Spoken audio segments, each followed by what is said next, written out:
आदर, अभिनंदन, आभार। नमस्कार, मैं सोमनाथ मिश्र टॉक शो विद सोम से आप सभी का स्वागत करता हूं।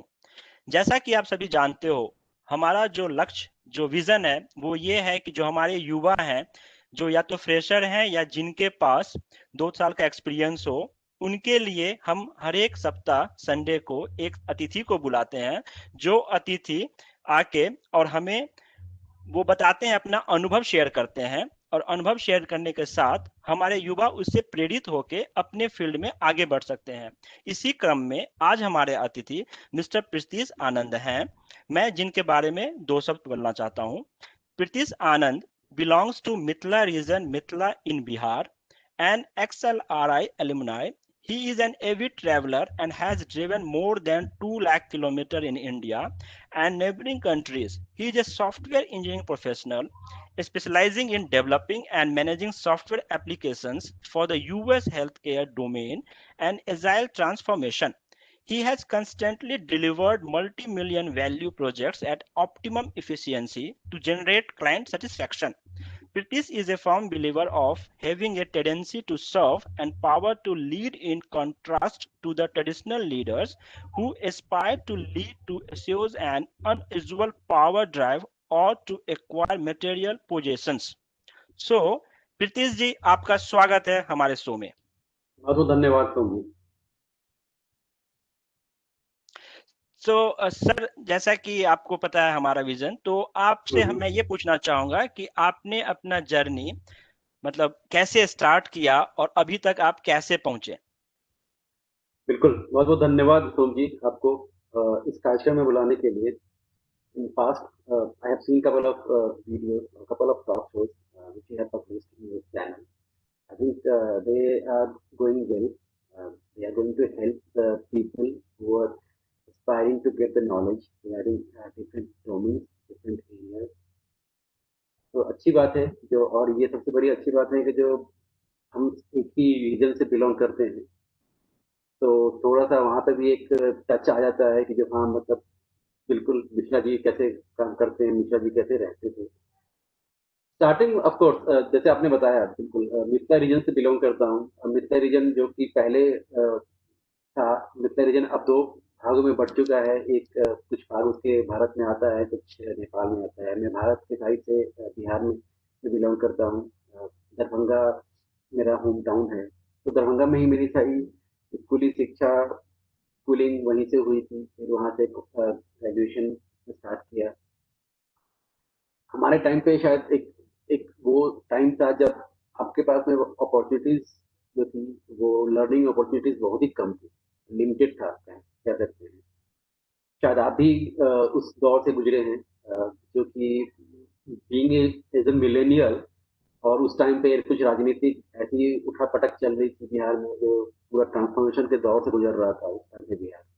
तो उस टाइम पे हमारे पास में कोई ऑप्शन अवेलेबल था नहीं। फिर भी हमने स्टार्ट किया। हमने कुछ लोग थे उस टाइम पे, अब एक मतलब हमारे देश में ही चलता आ रहा है, जो अगर कोई एक डॉक्टर बनता है तो 50 लोग उसके पीछे डॉक्टर बन जाते हैं। अगर कोई इंजीनियर बनता है तो पूरा पूरा पूरा का पूरा गांव उठा के इंजीनियर बनने चला जाता है। तो उस टाइम पे भी एक दौर शुरू हुआ था। उस टाइम पे कई सारे कंप्यूटर एजुकेशन इंस्टीट्यूट ओपन हुए, एनआईटी, एपटेक, तो और भी बहुत सारे थे। उसी में से एक एनआईटी में थे, तो हमारे 3-4 मित्रों ने सबने मिलकर कहा चलो यार, हम लोग तब तक ग्रेजुएशन कर रहे हैं, तब तक कुछ सीखते हैं, आगे शायद शायद हेल्प करेगा। उस टाइम पे ये सोचा नहीं था कि हम एक मतलब पेशेवर रास्ते पे निकल रहे हैं, जहाँ पे हम अपने अपने लाइफ को और सब कुछ को इसके पीछे ही लगा देंगे। बट ठीक था, वो जर्नी की फेज था, एक स्टार्ट हुआ धीरे धीरे करके। फिर हम वहाँ से दिल्ली आए। सबसे बड़ी बात यह है, जो जब एक छोटे से जगह से, जहाँ पे मतलब साइकिल से आप 6-7-8 किलोमीटर पर डे जा रहे हो, आ रहे हो, और ऐसी जगह पे आते हो जहाँ पे बिल्कुल मतलब साइकिल तो बिल्कुल मतलब आसपास के लोग शायद दिखता भी नहीं है, बच्चों बच्चों को दिखता है। उस टाइम पे भी ये मतलब शायद 18-20 साल पहले की बात है। अब जहाँ पे हम जब स्टार्टिंग में मैकडोनल्ड्स और यहाँ पे गए, तो हमें डर लगा था भाई इतना निकाल तो नहीं देगा, चाहे पैसे हो या ना हो, कोई फर्क नहीं पड़ता है। बिल्कुल सही कहा। हमने यहाँ से 90 से हमने स्टार्ट किया। फिर हमने जॉब स्टार्ट किया 2004-5 में जॉब स्टार्ट किया उस टाइम पे इंफोविजन ग्रुप एक बहुत बड़ा डोमेस्टिक कॉल सेंटर था वहाँ पे इंजीनियरिंग का टीम भी थी सॉफ्टवेयर डेवलपमेंट भी था और बड़ी बड़ी कंपनियों के लिए हमने काम किया था उस टाइम पे we work for ICICI bank we work for Indian Anglo we work for different hotels including Oberoi and all those तो एलजी के लिए हमने सबसे पहला जो हमारा एक प्रोजेक्ट था वो एलजी के लिए था that was for LG domestic call centre तो हमें बहुत सारे अपॉर्चुनिटीज वहाँ पे मिली 4-5 साल वहाँ पे मैंने काम किया फिर वहाँ से लगा जो हाँ जो मतलब 10 साल 12 साल पहले जो जिस रास्ते पे निकले थे वो रास्ता अब सही है थोड़ा सा पैसे भी देना स्टार्ट कर चुका था थोड़ी सी एक रिस्पेक्ट भी आने लगी थी सेल्फ रिस्पेक्ट भी आने लगी थी कि हाँ मतलब कुछ कर सकते हैं उसके बाद में फिर एक US based health care organisation join किया 2008-9 में जहाँ पे 10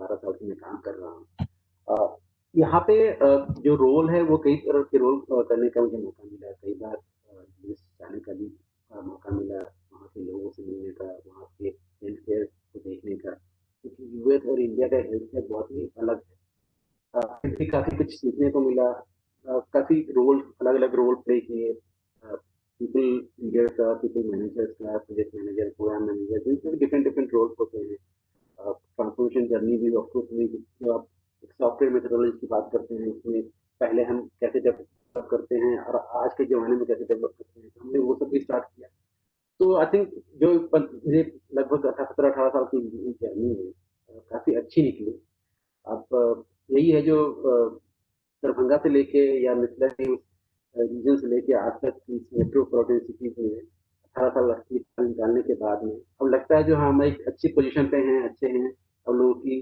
काफ़ी लोगों की हेल्प कर सकते हैं या उनको अपने एक्सपीरियंस शेयर कर सकते हैं जिससे कि वो भी उसका can also get some benefit out of that perfect, perfect. तो जैसे कि आपने कहा कि आपने 20 साल पहले स्टार्ट किया जर्नी अपना, तो जो आज के युवा हैं, जो युवा जैसे कि टेक्नोलॉजी अगर हम बात करें तो 20 साल पहले सी, सी प्लस प्लस ही लोगों के लिए स्टार्टिंग होता था डेवलपर के लिए। लेकिन आज बहुत सारा चीज़ चेंज हो गया है क्योंकि नीज टेक्नोलॉजीज आ गए हैं और जैसे अगर मान लो क्लाउड की बात करें तो इतने सर्विसेज हैं, रोज ही सर्विसेज ऐड हो रहे हैं। और बहुत सारे स्टार्टअप बिल्कुल कंपनी आ रहे हैं कुछ ना कुछ नया ऑप्शन लेके मतलब मार्केट चेंज हो गया है तो आप आज के युवा को कैसे कहेंगे कि आप कैसे उनको तैयारी करना चाहिए और इस मार्केट की जो रेस चल रही है उस रेल में वो इस रेस में मतलब आगे बढ़ पाए और कंपटीशन कर पाए दूसरों के साथ this is a very nice question but before answering this particular question I would like to take a couple of minutes and let the people or let the students or the aspiring candidates know something about the experience I had with the US people as well as the Indian people or Indian candidates. तो अगर हम US की बात करें और India की बात करें हम दोनों के एजुकेशन सिस्टम में बहुत डिफरेंस है being as a developed country one of the leaders at least technology में काफी लीड कर रहे हैं यूएस में बट वहाँ के और यहाँ के पर्सपेक्टिव में ह्यूज डिफरेंस वहाँ पे जो अगर होते हैं जो ग्रेजुएट होते हैं जब वो ग्रेजुएशन करते हैं या इंजीनियरिंग करते हैं या 4 साल का जब वो ग्रेजुएशन करते हैं उसके बाद से ही वो कुछ न कुछ अर्न करना स्टार्ट करते हैं और उनका एक माइंडसेट होता है कि हम कुछ न कुछ करेंगे बट अभी भी to be very honest to be very frankly कि हमने I have seen as well यहाँ के जो बहुत सारी इंजीनियरिंग इंस्टीट्यूट हैं या जो कि वोकेशनल इंस्टीट्यूट हैं वहाँ पे जो स्टूडेंट्स होते हैं वो अपने आप को या तो हमारा एजुकेशन सिस्टम की प्रॉब्लम है या एक माइंडसेट की प्रॉब्लम है जो कि हम उस टाइम उस चीज़ के लिए रेडी नहीं हो पाते फॉर एग्जाम्पल अगर आप देखें जो यूएस में या किसी डेवलप्ड कंट्रीज में जो एक ग्रेजुएट पास आउट होते हैं वो हमारे कम से कम 2-3 साल एक्सपीरियंस के बराबर होते हैं जो यहाँ के एजुकेशन काफी एक्सपीरियंस होते हैं ऐसा क्यों क्योंकि उनको वहाँ पे ड्यूरिंग देयर स्टडी उनको इतनी इंफॉर्मेशन नॉलेज ट्रेनिंग सब कुछ मिल जाता है जो कि इंडिया में पॉसिबल नहीं अभी तक पॉसिबल नहीं है बट ये एक चीज है जो कि जो नए लोग हैं जो कि इंजीनियरिंग कॉलेज में एडमिशन करवा रहे हैं साल या अगले साल उनको अगर अगर वो अगर ये हमारी बातें को समझ रहे हैं तो उनके लिए एक पर्सपेक्टिव होगा जो प्लीज थोड़ा सा गूगल पे सर्च करते हैं आज के जमाने में जब कि डेटा स्ट्रीमिंग पे लोग ज़्यादा पैसा खर्च कर रहे हैं, इसलिए data cost are lowest, probably the lowest in the world, right? फिर भी अगर लोग वो कर रहे हैं, तो instead of using on the social media platforms, they should also try to learn कि यूएस में स्टूडेंट्स और या किसी ऐसे डेवलप कंट्रीज में भी, इसराइल में जहाँ पे टेक्नोलॉजी काफी हद तक वो कर रही है, वहाँ पे स्टूडेंट्स करते क्या ड्यूरिंग 4 ईयर्स, को करते क्या और हम क्या करते हैं। उससे क्या होगा, जो उनको उनके लिए खुद के लिए एक रोड मैप वो अपने आप को क्रिएट कर सकते हैं कि हम 3-4 साल में करने क्या वाले हैं। और 3-4 साल के बाद में जब वो वहां से कॉलेज से पास आउट होकर निकलेंगे, तो उनके पास में एक क्लियर कट होगा जो हाँ मैंने ये सीखा है और ये काम करूंगा। क्योंकि अभी मैं आपको एक एग्जांपल, छोटा सा एग्जांपल शेयर करता हूँ। जो कुछ टाइम पहले मैं एक इंटरव्यू ले रहा था, और वो एक दिल्ली एनसीआर का one of the best engineering college था, जहाँ पे आप अगर आप 4 साल का इंजीनियरिंग कोर्स करते हो तो पेरेंट्स के लगभग 15-20 लाख रुपए खर्च होते हैं। जब वो जा रहा है वो जॉब के लिए, तो उसको 8,000, 10,000, 12,000 रुपए की सैलरी क्यों मिल रही है? क्योंकि इसके पीछे रीजन ये है कि या तो जो छोटी मिड कंपनियां, जैसे आपने डिस्कस किया, जो बहुत सारी ऐसी कंपनियां स्टार्टअप्स आ रही हैं छोटी मोटी वाली, लेकिन उनके पास में शायद बच्चों को ट्रेनिंग देने का टाइम नहीं है, या वो कोई ट्रेनिंग इंस्टीट्यूट ओपन करके बैठे नहीं है, या उनके पास में बड़ी बड़ी कंपनी जैसा सेटअप नहीं है जहाँ पे 3 महीने 6 महीने तक बिठा के ट्रेनिंग देते रहे, उनको सिखाते रहे जो हाँ ये पहन में जाना है। तो अगर आपके पास में डे वन से कोई ना कोई ऐसी स्किल सेट होगी जो कि मार्केट में ऑलरेडी चल रही होगी, तो शायद वो होगा जो स्टार्टअप जो आपको थोड़ा वो हेजिटेंट फील करेगा, वो अपने साथ में अटैच कर लेंगे, वो आपको हैप्पीली उस अपॉर्चुनिटी को ग्रैब करेंगे, और आपके पास भी अपॉर्चुनिटी हो क्लियर होगी जो आप भी उस अपॉर्चुनिटी को ग्रैब करें। तो दोनों के लिए एक विन विन सिचुएशन हो। तो ओके। अगर मैं इसको समरी में थोड़ा सा अगर मतलब 1 मिनट में समराइज करूं, तो जो हमारे हमें मार्केट को स्टडी भी करना पड़ेगा, कंपैरिजन करना पड़ेगा जो बाहर क्या हो रहा है, आजकल मार्केट में क्या चल रहा है, और अपने आप को, स्टूडेंट्स को, और जो भी पास आउट होने वाले स्टूडेंट्स हैं उनको अपने आप को प्रिपेयर करना पड़ेगा एक राइट डायरेक्शन में, इंस्टेड ऑफ की मतलब वेट करेंगे कि जो हाँ जब वो इंटरव्यू कॉल्स आएंगे तब हम जो करेंगे वो करेंगे। उससे बेटर हम एक बार अपने आप को प्रिपेयर करते चले डे वन से ही। मार्केट को फॉलो करते हुए। बिल्कुल। अच्छा, ये तो आपने कहा कि जो बीटेक कर रहे हैं, पास आउट्स हैं, जिनका टेक्नोलॉजी बैकग्राउंड है। अगर मैं मान लूँ जैसे आईटी इंडस्ट्री में, जैसे आपको भी पता है कि बहुत सारे लोग नॉन टेक्निकल बैकग्राउंड से भी आते हैं, जो ग्रेजुएशन करके आते हैं। तो उनको क्या करना पड़ेगा? उनके लिए क्या है आपका सजेशन? देखिए, उनके लिए सजेशन ये है, जो आज की एक अच्छा सच्चाई बात ये है, जो आज के डेट में कुछ ऐसी प्रोफाइल्स हैं मार्केट में ओपन की हो रही है, जिसके लिए शायद आपको बिल्कुल टेक्निकल बैकग्राउंड की जरूरत नहीं है।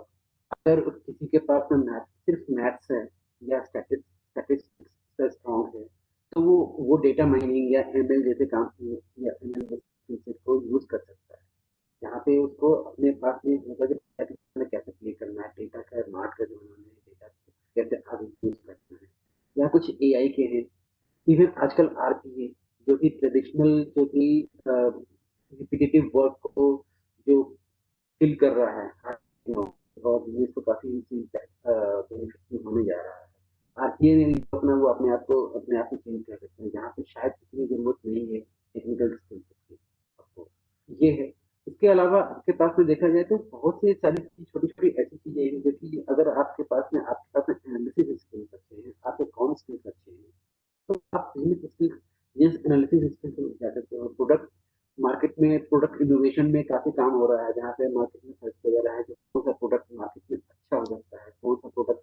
अगर हम बात करें जो अमेजन कंपनी, जिनके पास में 20-25 साल में उन्होंने एक ऐप बनाया है, एक प्रोडक्ट बनाया है, बट आप शायद आपने या मुझने हमने उसका उसका 25% या 30% ज्यादा यूज ही नहीं किया है। बहुत सारी ऐसी फीचर्स उसमें अवेलेबल हैं जो कि हम करेक्ट, सोचते हैं अच्छा करेक्ट। ऐसा होता तो शायद होता। अच्छा होता। हाँ, देखिए, तो मेरा कहने का ये है, मार्केट में आप देखें तो बहुत सारे ऐप्स आ रहे हैं, सब कुछ आ रहे हैं। अगर वही हम ऐप्स को, अगर हम वो फीचर्स को अपने माइंड को अगर इंडिया लेवल पर ही इम्प्लीमेंट करें, उस ऐप्स को यहाँ पे यूज करें, जहाँ पे हम रूरल एरियाज में उस ऐप्स को यूज कर सकते हैं, जहाँ पे रूरल में आज लोग व्हाट्सएप, नेट का मतलब सिर्फ व्हाट्सएप और यूट्यूब होता हो गया है, उसकी जगह पे और भी चीजें देख लें, और भी चीजें करेक्ट। देख लें जो कहाँ पे कहाँ हम यूज कर सकते हैं, तो काफी हेल्पफुल होगा। तो मतलब सिर्फ कहने का मतलब वो जॉब तो ठीक है, बट जॉब में आप इंटर कर गए तो आपके पास अपॉर्चुनिटी होगी, बट इसके अलावा भी बहुत सारे ऐसे ऑप्शन हैं जहाँ पे आपको देखना पड़ेगा, पढ़ना पड़ेगा, समझना पड़ेगा। Okay, correct, correct. तो जैसे कि आपने बताया कि लोगों को चाहे वो गांव के रूरल एरिया हो या शहर के हो, उनको अपना मतलब एक्टिव रहना पड़ेगा। और मोबाइल सिर्फ फेसबुक और व्हाट्सएप के और यूट्यूब के लिए नहीं है, इनमें बहुत सारी चीजें हैं जिन पे ध्यान देना पड़ेगा, फोकस करना पड़ेगा। जब आप हायरिंग के लिए जाते हैं तो एक हम्म। कैंडिडेट में आप क्या चीजें देखते हो? क्योंकि कैंडिडेट जो फ्रेशर होता है उसमें टेक्नोलॉजी ठीक है, उन्होंने थ्योरी पढ़ा होगा लेकिन प्रैक्टिकली बहुत आइडिया नहीं होता। तो आप हायरिंग कैसे करते हो? मतलब जो नव युवक है वो कैसे तैयारी करें हायरिंग होने के लिए? हायरिंग के लिए मेरा जो अपना पर्सनल एक्सपीरियंस है वो फ्रेशर्स के मामले में काफी अच्छा रहा। ओके। हमेशा एक वो है जो कि जब भी मैंने इंटरव्यू लेने की कोशिश की है, खासकर फ्रेशर्स की, उनके पास में कोई भी एक्सपीरियंस नहीं होता है कॉर्पोरेट लाइफ का या कुछ इस टाइप की जॉब्स का या किसी प्रोग्रामिंग लैंग्वेजेस का भी नहीं होता है, बस आपको ये देखना पड़ेगा जो उनमें आपको डेडिकेशन, मतलब उनके जो बिहेवियरल स्किल्स हैं वो कैसे हैं, उनकी एनालिसिस स्किल्स कैसे हैं। मतलब आप उनको एक सिनेरियो दे दोगे कि बताओ आपके पास में ऐसा है, आपके जो मैनेजर हैं या आपके टीम है उसने आपकी टीम में कुछ काम नहीं दिया, तो क्या करोगे आप, या आप क्या करोगे 3 दिन तक क्या करोगे? तो इसके इस टाइप के आंसर से आपको पता चलेगा कि उसका माइंडसेट क्या है। अगर वो बोलेगा नहीं मैं कुछ सीख के आऊंगा, उनको दिखाऊंगा जो देखो मैंने ये 3-4 दिन में ये देखा है, जो ऑर्गेनाइजेशन में ये हो रहा है, इसलिए ये होता है, इससे पता चलता है कि वो कुछ सीखने के लिए आ रहा है, वो सिर्फ जॉब के लिए नहीं आ रहा है। तो आपको अपने बिहेवियरल स्किल सेट पे भी काम करना पड़ेगा, आपके एनालिटिक स्किल पे काम करना पड़ेगा।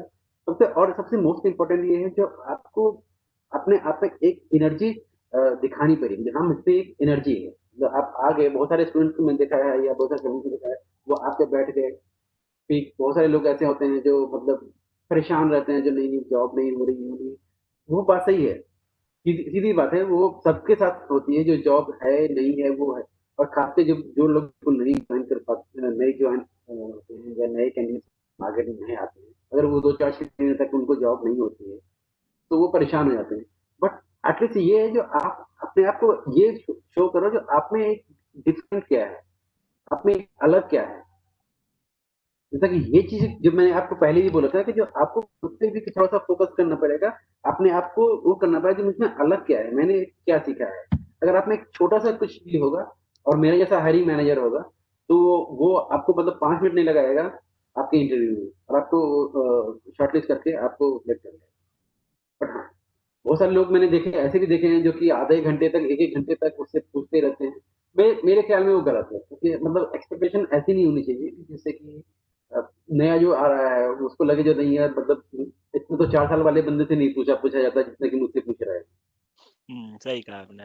वो पर्सन टू पर्सन डिपेंड करता है, कैसे लोग हैं, कैसे हायरिंग मैनेजर है। Correct, correct. लेकिन बिहेवियरल एस्पेक्ट जो है ना बहुत मैटर करता है, मतलब अगर आपको एटीट्यूड अगर अच्छा हो तो एटीट्यूड, लर्निंग एटीट्यूड हो और बाय बिहेवियर एटीट्यूड अच्छा हो तो चांसेस ज्यादा होते हैं, चाहे कोई भी मैनेजर हायरिंग मैनेजर हो। बिल्कुल। करेक्ट, बहुत ही सही कहा आपने। जैसे कि आप ये देखिए, अगर हम 2 दशक पहले जो आईटी था और दो हम्म, दशक बाद जो हमारा आईटी अभी है और आने वाले भविष्य में जो आईटी होगा, ये कितना चेंज है? क्योंकि लोग बोलते हैं, मुझे याद है आज भी जब मैं छोटा था तो बोलते थे कि अब कंप्यूटर आ रहा है, सभी आदमी का काम वो करेगा तो लोग बेरोजगार हो जाएंगे, क्योंकि ऐसा नहीं हम्म, हुआ।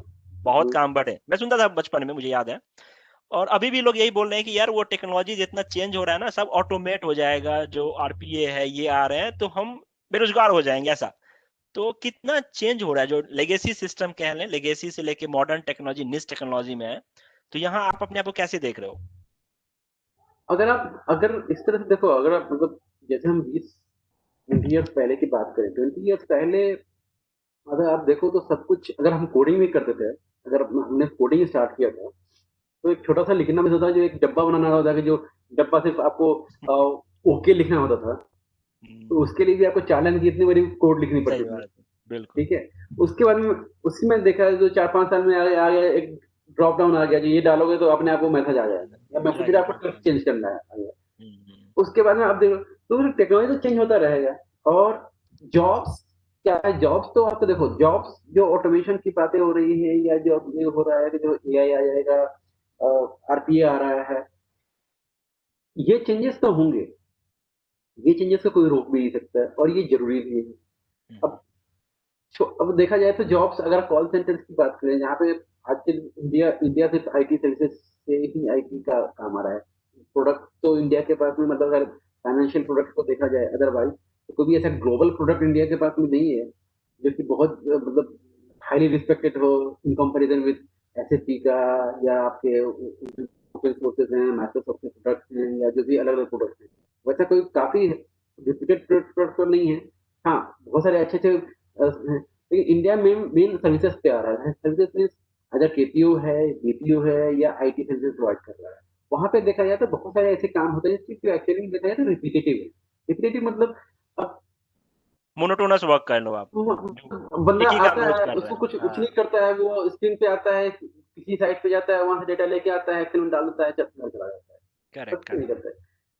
इसकी जगह पे तो हम उसके पास में कुछ और भी काम होना चाहिए ना, जैसे कि मतलब उसके पास में कोई एनालिसिस का काम होना चाहिए, कोई हाईली स्किल्ड काम होना चाहिए। तो इससे क्या होगा ना, जो लोग पहले काम करते आ रहे थे, उनको अपने आप के स्किल सेट को इम्प्रूव करना पड़ेगा। जैसे कि मैंने पहले बोला, उनको सॉर्ट ऑफ एनालिसिस में आना पड़ेगा, उनको सॉर्ट ऑफ डेटा माइनिंग पे आना पड़ेगा, उनको प्रोडक्ट इनोवेशन में आना पड़ेगा, उनको कुछ नई चीजें सीखनी पड़ेगी। मतलब पुरानी चीजें तो ऑफकोर्स, अब 20 ईयर्स पहले मैं अगर एएसपी आता था सिर्फ मुझे, अगर 20 साल में सिर्फ एएसपी सीखता रहा तो शायद आज मतलब मैं एआई में और आरटी में नहीं जा पाता। नहीं जा अब पाते मुझे, बिल्कुल। और ये सच्चाई भी यही है, आप देख लो, जो किसी को भी ये नहीं पता जो अगले 20 साल में होगा क्या। होगा क्या, करेक्ट। बहुत सारे मतलब सेमिनार्स हम भी अटेंड करते हैं, आप भी करते होगे वेबिनार्स, और वर्ल्ड वाइड डिस्कशन चल रहा है, जो ये हुआ 20 ईयर्स में, ये टाइम ये होगा वो होगा। But to be very frank, अभी तक हमारे पास में कोई क्लैरिटी नहीं है कि क्या आएगा। लेकिन वो देखा जाए तो वो फ्यूचर में कुछ ना कुछ ऐसा ही होता है, जैसे कि हमने 20 ईयर्स पहले नहीं सोचा, जो आज हमारे पास में फोन होगा, फोन में ही सब कुछ हो जाएगा। Correct correct. 20 ईयर्स पहले नहीं सोचा था। ऐसे ही 20 ईयर्स बाद में क्या होगा नहीं होगा, बट अपने आप को, स्किल सेट को इम्प्रूव करते रहें, अपने आप को नई चीजें सीखते रहें। वो कहीं ना कहीं आपको हेल्प करेगा ही करेगा। वो उसके लिए आप पुरानी चीजों को समेट के रखना अच्छी बात नहीं है। एक मिसकॉन्सेप्शन कह लेता हूं मैं कि सॉफ्टवेयर डेवलपर और इंफ्रा सपोर्ट जो टीम होती है, दो जनरली हम लोग मानते हैं। तो सॉफ्टवेयर डेवलपर बहुत टफ होता है, बहुत सारे स्टूडेंट के मुंह से मैं सुनता हूँ कि यार वो कोडिंग करना पड़ता है, बहुत भारी होता है, इंफ्रा सपोर्ट हल्का चला जाऊं। तो ये क्या वाकई ऐसा है या फिर क्या है सच्चाई? देखो, सच्चाई यही है, जो अगर जैसे मैंने बोला ना, तो कुछ काम मोनोटोनस होते हैं। इंफ्रा सपोर्ट क्या है? इंफ्रा सपोर्ट में अगर बोला जाओ यार मेरा मतलब मेरा माउस काम नहीं कर रहा है, तो वो आएगा 2 बार माउस को वो करेगा, फिर बोलेगा ठीक है माउस चेंज कर देते हैं। या आपका सिस्टम करप्ट हो गया है, ब्लू स्क्रीन आ रही है, या तो सिस्टम फॉर्मेट हो जाएगा, या सिस्टम हार्ड डिस्क रिप्लेस हो जाएगा। ठीक है, ये एक तरह का ये एक इंफ्रा सपोर्ट ही है। ये तो फिर वही मोनोटोनस वाला काम हो गया ना। ये तो आप उसको उसके लिए बेस्ट वेट कर सकते हो, जो आपके पास में क्या प्रॉब्लम आ रही है, किस तरह का सॉल्यूशन है, क्या हो सकता है। कोई स्टेप हो सकते हैं एआई के बेसिस पे, क्या किस तरह की प्रॉब्लम्स आई हैं। मैंने एक एप्लीकेशन देख रहा था जहाँ पे आपको अब बताया कि आपको कौन किस तरह की प्रॉब्लम आ रही है। एक्चुअली में प्रॉब्लम आ रही थी मुझे, मैंने नया लैपटॉप लिया था, मुझे प्रॉब्लम आई थी, मैं उसको साइट पे गया था, शायद वो एसुस की साइट थी। मैं साइट पे गया, मैंने बोला ये प्रॉब्लम आ रही है, 4 5 6 8 क्वेश्चन पूछता रहा, फिर उसने एक छोटा सा प्लगइन सिस्टम पे डाउनलोड करने के लिए बोला, और उसके बाद बोला जो ठीक है आपका ये डेटाबेस, ये सॉरी ड्राइवर करप्ट हो गया है, इसको आप इंस्टॉल कर लो, ठीक हो जाएगा। और वो ठीक हो गया। आप सोचो अगर यही काम कोई एक इंडिविजुअल भी कर सकता था, हम्म, तो एक्चुअली यही देखा जाए ना, जो आईटी इंफ्रा में अगर देखा, और इसके अलावा देखो, आईटी सपोर्ट के अलावा देखो तो और भी बहुत अच्छे अच्छे काम है। नेटवर्किंग इतना कॉम्प्लेक्स है। आप मतलब आप जब आप किसी हब में या नेटवर्क स्विच में आप देखते हो जो कौन सा वायर कहाँ जा रहा है, कौन सा वायर कहाँ जा रहा है, तो आप सोचोगे कि यार ये मतलब डेटा मतलब आज मेरे लैपटॉप में पड़ा हुआ है और अभी 10 मिनट के बाद में बैंगलोर में कैसे पहुंच जाएगा। तो वो नेटवर्किंग स्विच भी काम कर रहा है। तो ऐसा नहीं है आईटी में माइंड का काम नहीं है, वहां भी बहुत हाई है। आजकल में जहाँ पे क्लाउड की बात हो रही है, डेवऑप्स की बात हो रही है, जहाँ पे डेवलपर और ऑपरेशन टीम दोनों मिलकर साथ के पार्ट होते हैं। अब अलग अलग टीम को बहुत सारी जगह पर फिनिश हो रही है। अब एक ही टीम में डेवलपमेंट की भी रिसोर्सेज हैं, एक ही टीम में देखा जाए तो आईटी ऑपरेशन के भी रिसोर्सेज हैं, दोनों मिलकर काम कर रहे हैं। Correct correct. अब डेवलपर्स का भी रोल अब धीरे धीरे देखो तो अब डेवलपर क्यूए का भी रोल अब थोड़ा थोड़ा वो हो रहा है। अब एक वो सॉफ्टवेयर इंजीनियर कहलाएगा, उसको सॉफ्टवेयर डेवलपमेंट भी करनी पड़ेगी, उसको टेस्टिंग भी करनी पड़ेगी। तो आप अगर देखो तो आप देखो तो आप वो रोल्स जो है, जो पहले अलग-अलग होता था, अब धीरे-धीरे करके जा रही है। तो मल्टी रोल्स को ऐड कर रहे हैं क्योंकि कॉस्टिंग हो, बहुत सारे पैरामीटर्स होते हैं कंपनीज के कॉस्टिंग पास। भी है, फिर टाइमिंग का फिर होता है। टाइमिंग है। आप सोचो, मतलब सिंपल सा एक एग्जांपल अगर हम इस तरह से लें, अगर एक मेरा डेटाबेस में कोई सॉफ्टवेयर का डिप्लॉय करना है प्रोडक्शन पे, तो अब मैं उसको रिक्वेस्ट रेज करूंगा, वो पता नहीं कौन से टाइम जोन में बैठा हुआ काम कर रहा है, कौन सा कहाँ पे है, वो सिंगापुर में है, यूके में है, यूएस में है, करेक्ट, करेक्ट। तो शाम को जाके वो करेगा। अगर वो मेरे साथ में मेरी टीम में होगा, तो मैं उसको बोलूंगा भाई तुम एक काम कर, उसको डिप्लॉय कर दे। तो जो काम 6 घंटे लगता था पहले, वो अब 10 मिनट में हो जाएगा। जल्दी हो जाएगा, हाँ, रिस्पॉन्स टाइम बढ़ जाएगा। तो आप देखो, तो हर एक साइकिल टाइम भी आपका बढ़ जाएगा, लीड टाइम भी करेक्ट, करेक्ट। कम होगा। तो इससे क्या होगा, जो जो मार्केट में प्रोडक्ट अगर पहले 2 दिन लगता था जाने में, अब शायद वो डेली जाएगा। ये तो हम आईटी की बात कर लिए, जैसे कि आप 2 लाख किलोमीटर आपने खुद से गाड़ी चला के ट्रेवल किया, बहुत ही बड़ी उपलब्धि है। मतलब तो आप जैसे इंडिया और बाहर के आसपास के पड़ोस कंट्री में गए हो, तो इसमें भी तो युवाओं के लिए स्कोप है।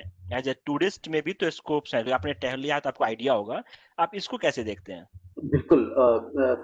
ये एक जो एक कीड़ा था, वो शायद मेरे पास में मतलब बहुत पसंद नहीं था। मतलब मैं पापा के साथ में, या पापा जब बैंक में थे, तो उनके साथ में काफ़ी घूमने का मौका मिला। उसके बाद में जब खुद से अपनी जॉब स्टार्ट की, फिर गाड़ी वाड़ी ली थी। एक डेली एनसीआर में रहने का एक बेनिफिट ये भी होता है, जो लोग वीकेंड में अपनी गाड़ी लेके पहाड़ों की तरफ निकल पड़ते हैं। पराठे हम्म। खाने हो तो लोग मुड़सर चले जाते हैं। सही, तो सही। धीरे धीरे करके वो एक जब आप लेकिन, और ये जब दूसरा मैंने जब पहाड़ में भी देखा है, लोगों को देखा है, तो जो लोग अपने आप को चेंज कर रहे हैं। चेंज इसलिए कर रहे हैं कि जो लोग ये टूरिज्म और इन सब में ना अपनी अ, एक अर्निंग का सोर्स भी बना रहे हैं, घूमने का सोर्स भी बना रहे हैं। मैंने बहुत सारे ऐसे लोगों से मिला है, जो कि पहाड़ों में उन्होंने अपने आप अपना एक घर ले लिया है, उसको एक रिसोर्ट टाइप का या एक होम स्टे टाइप का बना रहे हैं। लोगों को हेल्प कर रहे हैं एक दूसरे घूमने के लिए। यहाँ पे कॉस्ट इफेक्टिव भी हो रहा है, सब कुछ हो रहा है।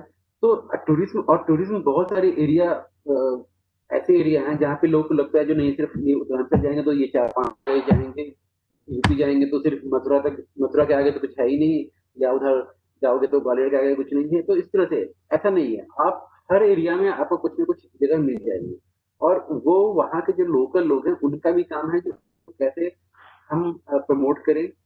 जैसे कि मैंने बोला, सोशल मीडिया एक मतलब कहना तो एक आज के डेट में एक ऐसा प्लेटफॉर्म है, जो बस वो हमने बस कहानी सुनी थी ना भस्मासुर वाली, वो भस्मासुर है।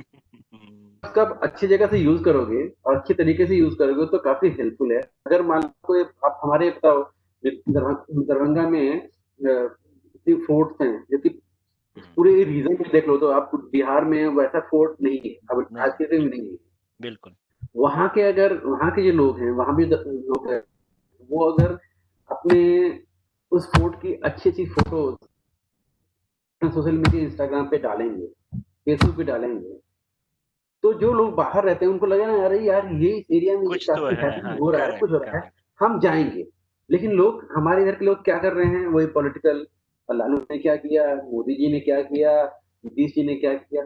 तो कहने का मतलब वही है, जो हम पहली बात ये कर रहे थे, मतलब आपको उस अपने युवा मोबाइल फोन युवाओं पर। को थोड़ा एक्टिव होना पड़ेगा, और सोशल जो भी है आपके कहने के अनुसार कि उनको सही यूज करना पड़ेगा, क्योंकि स्कोप अनलिमिटेड है हमारे पास। हम आईटी ही नहीं है, टूरिस्ट भी है, बहुत सारे स्कोप्स हैं, लेकिन उसको बिल्कुल, यूटिलाइज करना आपको ही पड़ेगा। बिल्कुल। गवर्नमेंट हर जगह नहीं जा सकती है। गवर्नमेंट आपको एक हेल्प कर सकती है, बट गवर्नमेंट हर जगह नहीं जा सकती है। गवर्नमेंट आपको भी, आप देखो, अगर वही बता ना, जब अगर कोई एरिया पॉपुलर हो गया, वहां पे 10-50 लोग आने लगे, तो गवर्नमेंट के अंदर भी मन में आया, जैसे यहाँ लोग बार बार आ रहे हैं, हम उसको रोड डेवलप बनाते हैं, करेगा, करेक्ट, डेवलप करेक्ट। करते हैं, ये तो करते इससे वो हैं। आसपास के एरिया में जॉब्स क्रिएट होंगे, लोग जॉब करेंगे। भले ही वो जॉब हमारा ये भी हो सकता है कि हम छोटे छोटे शॉप्स खोल लें, जो भी करें, लेकिन जॉब्स क्रिएट होगा, क्रिएशन होगा। और हर एक फील्ड में हमें जरूरत है जॉब्स की। समय की पाबंदी है हमारे पास, और इसीलिए हमें इसको क्लोज करना पड़ेगा। बट जाने से पहले मैं आपकी बातों को समराइज करना चाहता हूँ। कि आपने ये कहा है कि जो हमारे युवा हैं वो अगर टेक्निकल हो या नॉन टेक्निकल हो, उनको जो हमारे पास सुविधा है, इंटरनेट आज के डेट में है, इजिली डेटा है हमारे पास इंडिया में, उसको यूटिलाइज हम्म, करके नए नए चीज़ों से अपडेट होना पड़ेगा। और इसके साथ आप अपने आप को अपडेट करें, मार्केट के स्टैंडर्ड करें, अपने एटीट्यूड को, जो बिहेवियर एटीट्यूड है उसको अच्छा करें, कॉम स्किल अच्छा करें, तो अपॉर्चुनिटीज बहुत हैं और दिन ब दिन बढ़ रहे हैं। अगर मान लो कि ऑटोमेशन आ भी रहा है, रोबोट आ भी रहे हैं, तो वो नए तरह के अपॉर्चुनिटीज बढ़ेंगे। ऐसा नहीं कि अपॉर्चुनिटी खत्म हो जाएंगे, अपॉर्चुनिटीज बढ़ेंगे, नए तरह के बढ़ेंगे। तो इन्हीं सब बातों के साथ मैं आपका अभिनंदन करता हूं और मैं आपको धन्यवाद कहना चाहता हूं कि आप जुड़े और अपना एक्सपीरियंस शेयर धन्यवाद। किया। तो थैंक यू, धन्यवाद Pritish thank you, ji. Thank thank you. You, thank you, thank you.